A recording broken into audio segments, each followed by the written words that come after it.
Greetings, members, one and all of the Salivation Nation. Gold and silver bullion investors are turning away from the United States Mint. Let's explore.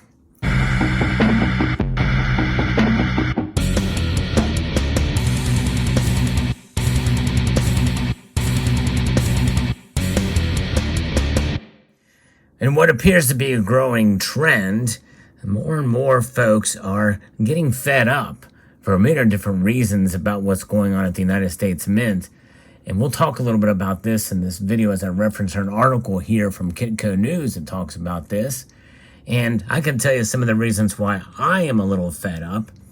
But first, let's get into what is this new trend that's emerging in the physical bullion marketplace, as coin sales from the U.S. Mint were weaker than its counterpart in Australia.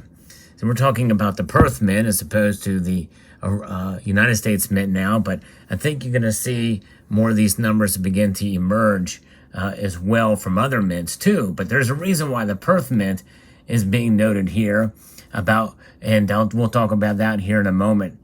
In its monthly sales report, the Perth Mint said it sold 84,976 ounces of gold minted products in August. That's an increase of 7% from July. At the same time, sales are up 57% compared to August of 2021. That's a pretty big jump from last year. Meanwhile, data from the U.S. Mint shows that it had sold 51,500 ounces in various denominations of American Eagle gold bullion sales. Sales are down 20% from July and 62% from last year. That's a massive drop. Now, they don't talk about the Buffalo gold bullion program and those sales, but they're minuscule compared to the Eagles. Meanwhile, the U.S. Mint sold 850,000 1-ounce American Eagle silver bullion coins. It's this coin right here. And that was unchanged from July. But sales were down 78% from more than 3 million ounces sold last year. In Australia, the Perth Mint said it sold 1.656 million ounces of silver minted products last month, which is down 33% from July, but up 13% from August of 2021. Some market analysts have said that the Perth Mint's strong sales could be due to more aggressive marketing, especially in Europe.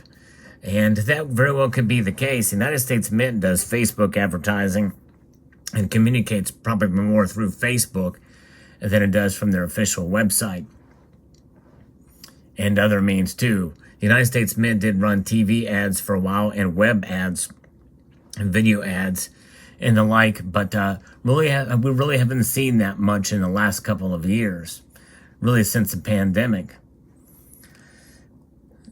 Everett Millman, who is a precious metals expert at Gainesville Coins, said that the Perth Mint could also be benefiting from growing Asian demand as lockdowns in China have started to ease. And that very well could be the case, and that is something which is why the Perth Mint is being mentioned here for its sales for their products, especially in Asia. But, China has a mints as well, too, and they've got various different bullion coins. Now, obviously, the Panda is the most popular. I really don't know of many other bullion coins that the four mints in China produce. If any of you know, let me know in the comment section below. I know they make commemorative or collectible bullion coins, or collectible gold and silver coins, rather. But I really don't see much of those at all in the marketplace. From a logistics perspective, it's probably easy and cheaper to ship gold and silver coins from Australia to India and Asia. That's true.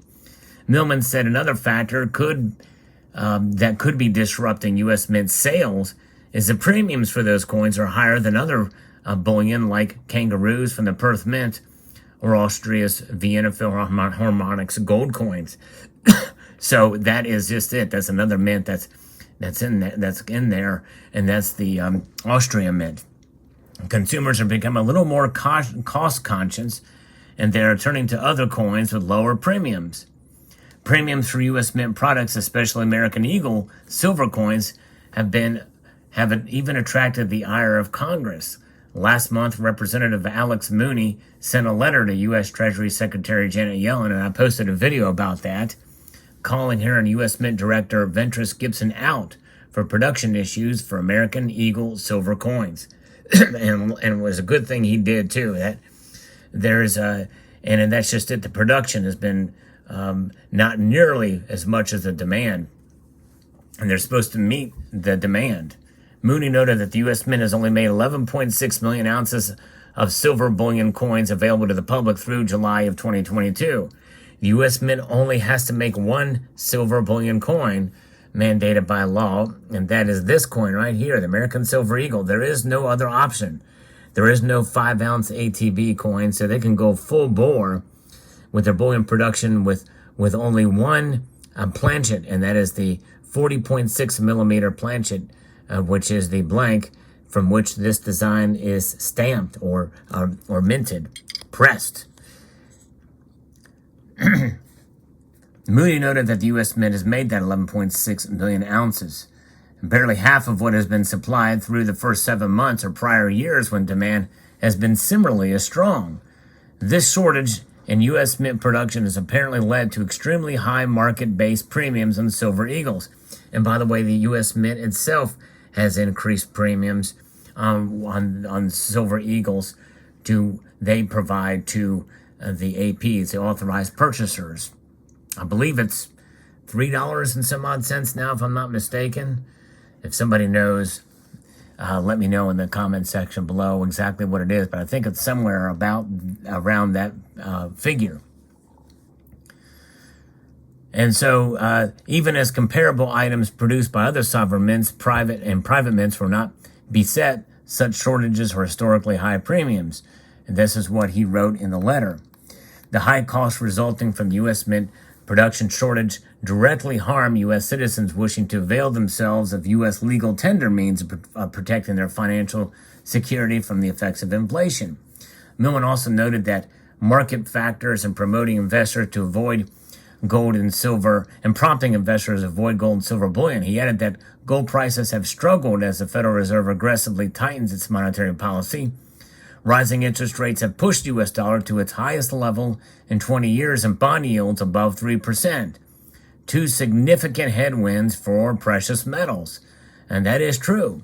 Although, even though the dollar is strong, one thing about the dollar is that it is weak in terms of its value. It keeps decreasing in value compared to precious metals overall. In other words, precious metal prices may fluctuate, but there's a devaluation that is occurring with the dollar, and the fluctuation with precious metals is really just that. But some people still may be turned off by that, affected, especially if they've gotten in when the prices were fluctuating at a higher level, and then they've dropped off some. And especially with silver, it's been notably frustrating for sure in that area, but doesn't expect the current environment to be sustainable. He said that though the Fed continues to hold its hawkish stance regarding interest rates, that position could quickly change as economic conditions deteriorate. And we are in a fragile economic situation. And economic instability, however that plays out, is why precious metals exist for us to protect against that kind of thing. We really don't have instability now. It's fragility, what we're looking at right now. People are hurting because of inflation, no matter how strong the dollar is. And that's why precious metals provide a good backdrop, a good backstop against protecting against that in the long course of time, or even in the medium course of time. Millman noted that markets continue to see the Federal Reserve pivoting on interest rates, even as expectations have been pushed back into the second half of 2023.